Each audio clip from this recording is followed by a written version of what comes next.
Paradroid, the absolutely awesome game written by Andrew Braybrook and published by Hewson Consultants in 1985.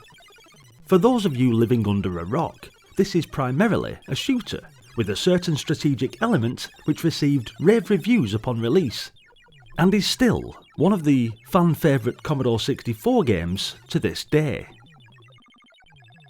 Your Paradroid materialises on board a space freighter, made up of 20 different decks, where mutiny is rife amongst the robots, and you need to clear each deck of the dissident droids by either shooting them and destroying them completely, or by taking their powers by assimilation.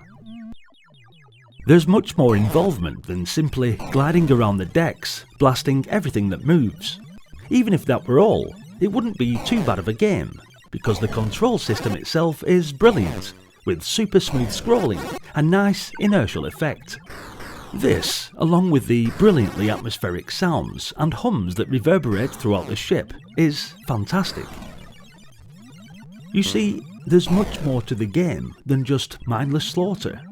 The enemy robots are far more powerful than your initial droid, and in order to make any real progress, you'll need to transfer your control to one of these larger, stronger droids.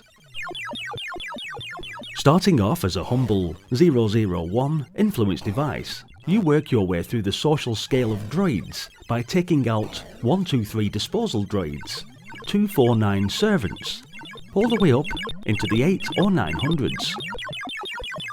All the different types of droid are represented on the main screen as floating numbered globes, but when you manage to take over one of them, you get to see the portrait image of the droid itself. Eventually, you become accustomed to which droids are which, and learn their specific traits and powers. As a follow-up to the ultra-cute Gribbly's Day Out, also covered on the channel, this game displays the same ultra-smooth scrolling screen when the Paradroid is moved around the decks. Here, you'll find the 24 droids mentioned earlier, ranging from disposal-type droids and eventually the 999 Command Cyborg himself. This one is the most powerful of them all, but can only be controlled for a very short period of time. Effectively, being little more than a self-sufficient helmet, processing your own power supply and armament, you need to take full control of another robot, maintaining all the working functions of the new host in the process.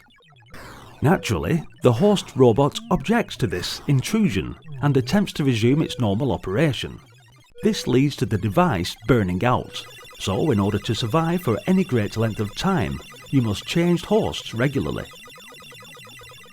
To do this, holding the fire button will enter transfer mode, which will enable you to interface with a droid of your choice by ramming into it. On merging with a robot, you are reminded of the device you currently control and informed of the one you wish to take over. Two sections of circuitry containing 12 wires from both yourself and your target droid appear on screen, and you first select which side, and therefore colour, is going to be the most advantageous, before a timer counts down from 99 to 0. The objective is to fire your colour from the edge through the wires to the central column, and gain the majority of the column before the countdown completes. You fire colour down the wires with a limited number of power blocks that you guide one by one to the wire you want to fire down, comprised of splitters, joiners, dead ends and power generators, and then press the button.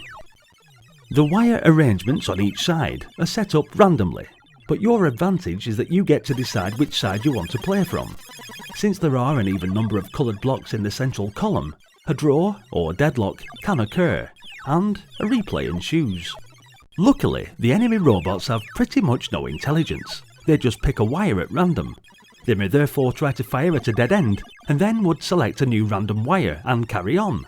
Thus, even if you give the robot player the best side, it usually never takes advantage of it.